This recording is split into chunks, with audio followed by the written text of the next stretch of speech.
Seu Bento olha a lavoura com preocupação. Recentemente, uma doença atingiu em cheio a produção. Uns anos para cá, nós começamos a observar que ela começou com a murcha de fusário. Essa doença que pega acaba matando a planta. Uma roça que está a primeira colheita agora esse ano e já morreu bastante pés. Depois que a planta estava bem adulta já, começou até dando flor, ela começou a murchar e amarelar. Aí você arrancava, a raiz estava preta, já estava podre a raiz já. Aí eles falaram que era a murcha de fusário que essa doença. Infelizmente, não é apenas Seu Bento que está enfrentando esse problema. A cafeicultura do Conilon Capixaba vem passando por um desafio fitossanitário: o cancro dos ramos do cafeeiro. A murcha de fusário realmente foi o nome que nós demos no primeiro relato, porém quando a gente faz a tradução para inglês é da Coffee Wilt Disease, que é muito próximo de uma doença que ocorre na África, que a maior parte do patógeno que causa lá é o Fusarium filariioides. Só que esse Fusarium filariioides nós não temos no Brasil ainda, né? Então é uma doença, uma praga que a gente chama de Quarentenária 1. Isso, quando a gente fosse fazer a tradução, poderia causar algum problema. Uma confusão, né? Isso, exato. Então a ideia, a SEAG, a UFES, IFES e Incapé sentou para definir um nome correto, o qual a gente ia começar a chamar então essa doença, para facilitar até mesmo nomenclatura, manejo e tudo mais.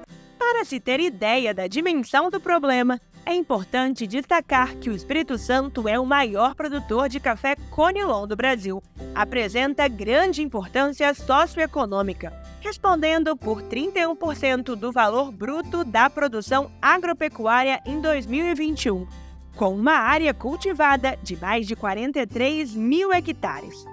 Os sintomas da doença incluem rachaduras nos ramos, curvaturas do pecíolo, perda de vigor das plantas e amarelecimento das folhas. A primeira coisa que vai observar vai ser a perda da dominância apical. Então você observa que os ramos laterais eles vão sobrepor a ponteira da planta. Então esse é o primeiro ponto. Depois o que a gente vai observar vai ser a curvatura das folhas. Então a gente observa que as folhas elas vão virar as costas, né? E vão ter um sintoma meio tristonho, que a gente chama que a planta começa a murchar. Isso vai evoluir por um amarelecimento. A gente vai observar também a presença de cancro nos ramos ortotrópicos, mas também nos plagiotrópicos. E aí, com base em todos esses sintomas, a gente consegue caracterizar a doença. Então o produtor perdeu a dominância apical, as folhas começaram a curvar, deu o sintoma de murcha, começou a amarecer.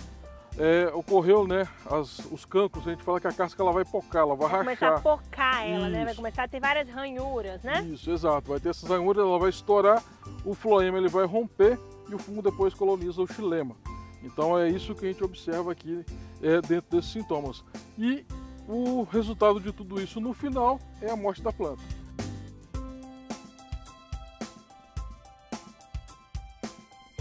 Aqui a gente tem um grande exemplo do que acontece com a planta, né? Isso, aí começa a evoluir por amarelecimento, né? A gente observa que as folhas já estão mais amarelas aqui.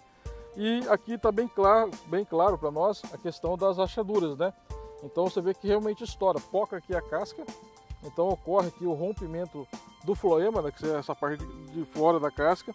E aí o patógeno ele começa a colonizar e a planta começa a apresentar os sintomas e vai evoluir para uma morte, para uma seca e uma morte da planta.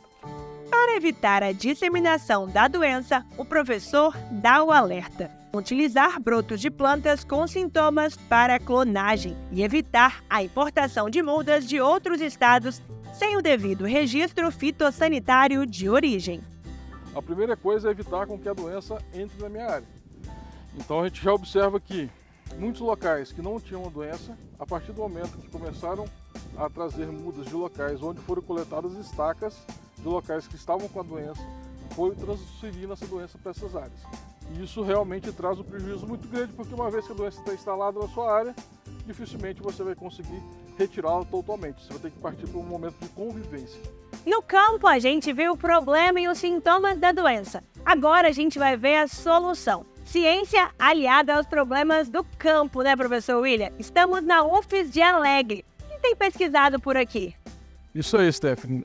Nós temos desenvolvido pesquisas, né, relacionadas com agora o cancro dos ramos. Antes a gente chamava de fusariose, que a gente já chegou a ver no campo. Principalmente com relação à questão de controle genético. O que seria isso, né? Clones existentes, a doença, né? Controles biológicos.